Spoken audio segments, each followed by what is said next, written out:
Au nom du Père et du Fils et du Saint-Esprit. Amen. Seigneur, répands sur nous ton Esprit Saint. Que ton Esprit puisse se répandre dans notre vie comme le jour de la Pentecôte, afin que nous puissions parler le même langage, le langage de l'amour, le langage de ta parole. Ô Seigneur, envoie ton Esprit et tout sera créé et tu renouvelleras la face de la terre. Bien-aimés dans le Christ, nous sommes aujourd'hui vendredi 18 février. Et la parole de Dieu que notre Mère Église nous propose est extraite de l'évangile de Marc chapitre 8, verset 34 jusqu'au chapitre 9, verset 1. En ce temps-là, appelant la foule avec ses disciples, Jésus leur dit: si quelqu'un veut marcher à ma suite, qu'il renonce à lui-même, qu'il prenne sa croix et qu'il me suive. Car celui qui veut sauver sa vie la perdra.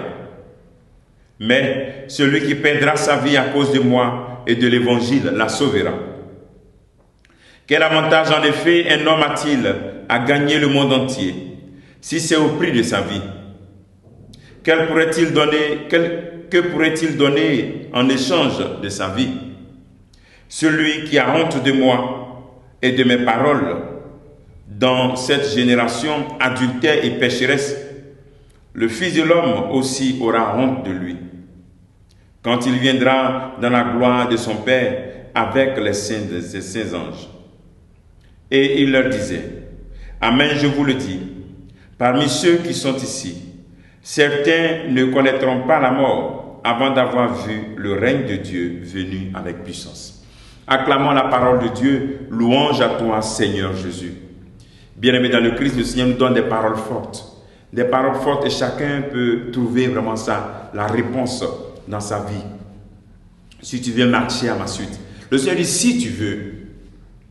Il y a une condition. Il y a une liberté.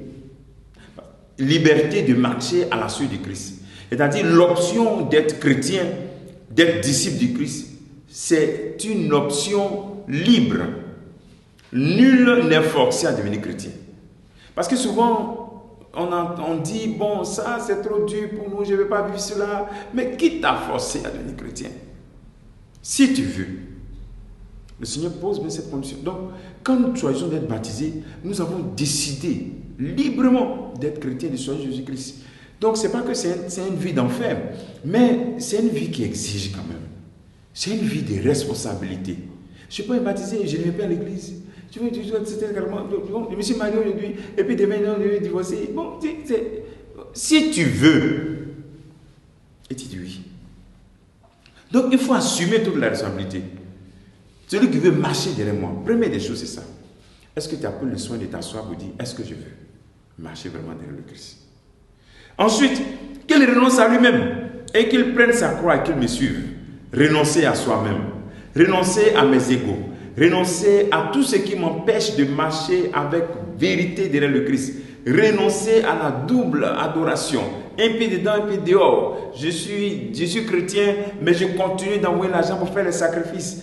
Non, ça c'est la religion des Blancs. Nous, pour nous les Africains, non. Renoncer à tout cela et marcher résolument derrière le Christ. Renoncer à mon ego, à mon orgueil. Moi, en tout cas, ça, je ne peux pas pardonner. Ça, c'est plus fort que moi. Oh, je ne peux pas. Non, renoncer. Tu as choisi librement.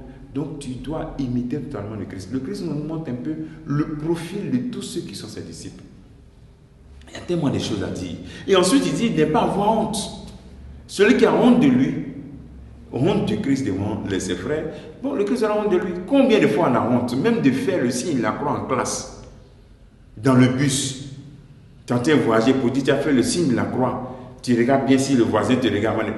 Pourquoi on a honte d'affirmer notre foi? Pourquoi? Donc le Seigneur nous invite aujourd'hui vraiment à nous poser cette double question. Est-ce qu'on veut vraiment marcher à sa suite? Si on veut marcher vraiment à sa suite, sommes-nous prêts à assumer les conséquences, une des conséquences qui sont des conséquences de gloire? Mais lui-même va nous aider en plus. Donc prenons la résolution de dire: oui, je vais marcher à sa suite. Je suis prêt à renoncer à tout. Je suis prêt à couper ce qui m'empêche de suivre réellement le Christ. Je suis prêt à abandonner cette ancienne vie. Je veux me donner totalement à toi, Seigneur Jésus-Christ.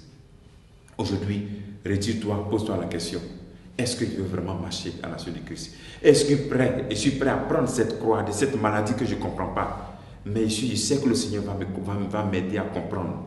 Et je suis prêt à assumer ces chômages qui durent. Est-ce que ça veut dire que Jésus m'a abandonné? Est-ce que je suis prêt à prendre ma croix et marcher à sa suite? Demandons au Seigneur cette grâce et retirons-nous et que chacun se pose cette question. Est-ce que je vais suivre vraiment le Christ? Que le Seigneur te bénisse, qu'il nous bénisse tous en ce jour. Au nom du Père et du Fils et du Saint-Esprit. Amen.